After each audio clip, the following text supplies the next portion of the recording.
Hello guys, this is prime concept. I will have a problem to analyze again, still under curved mirrors, right?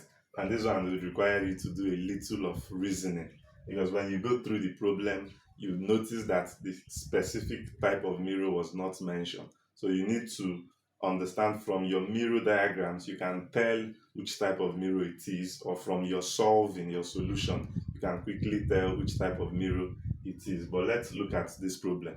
If you have been watching my videos and you followed me up till this point, please do well to subscribe to my channel so that you can show your support and tell me that you really value what I'm giving to you.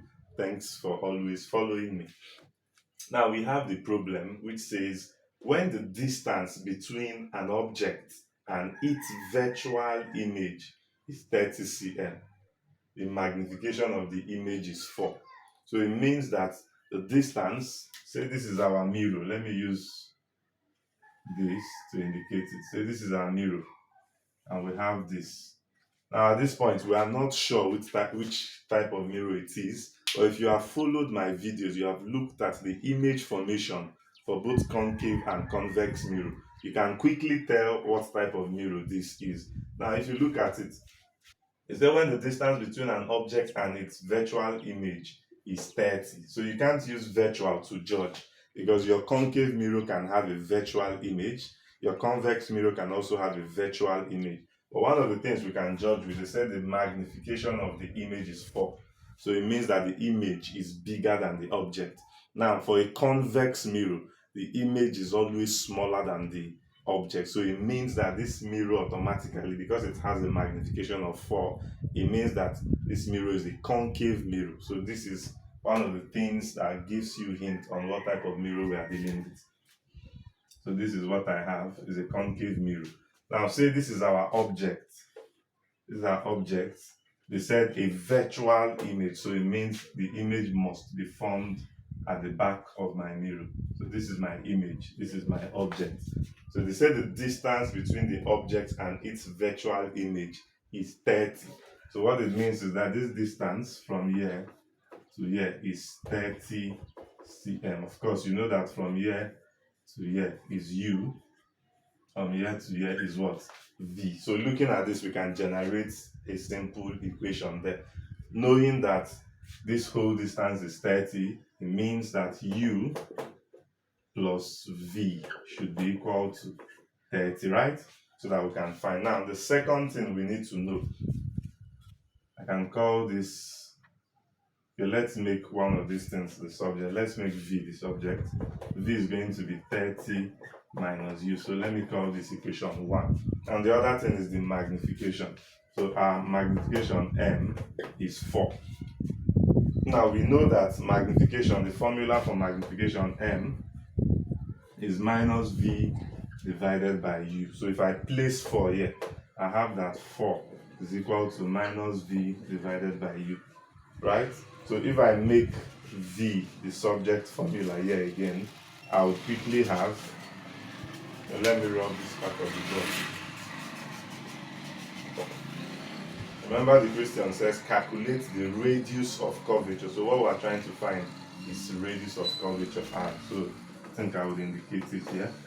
So we're trying to find our radius of curvature.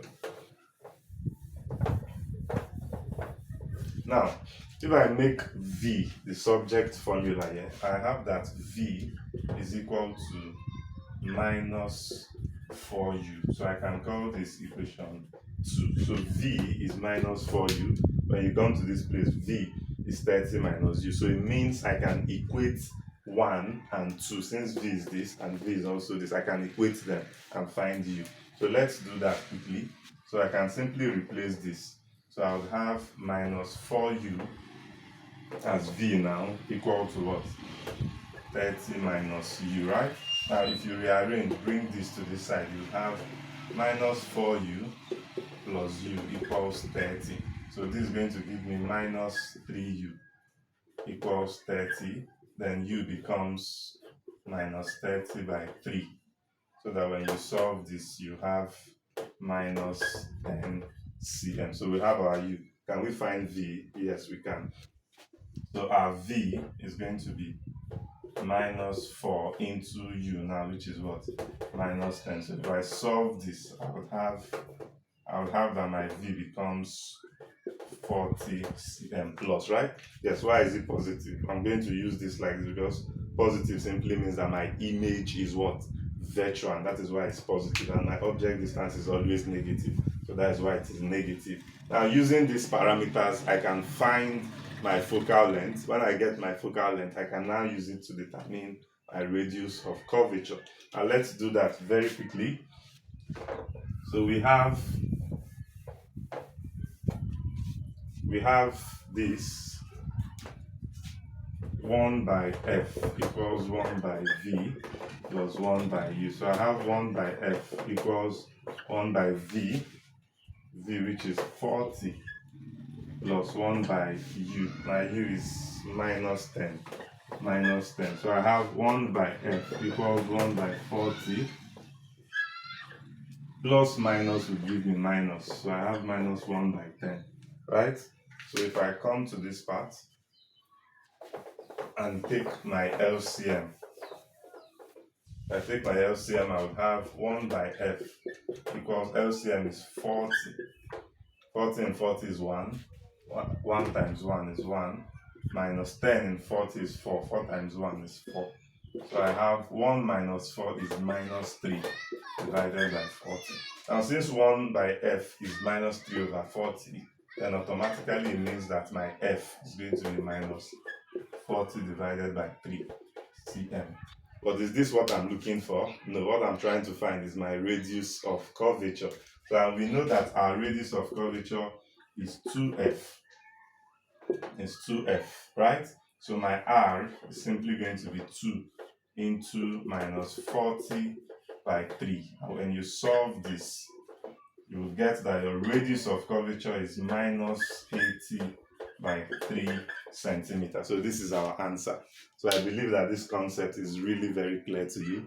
This is just something you need to think about and then apply your formulas, you'll get the answer. So if you have watched this video up till this point, please do well to hit the subscribe button, like, comment and share with your friends so that they can also benefit. Remember, this is prime concept. Thank you.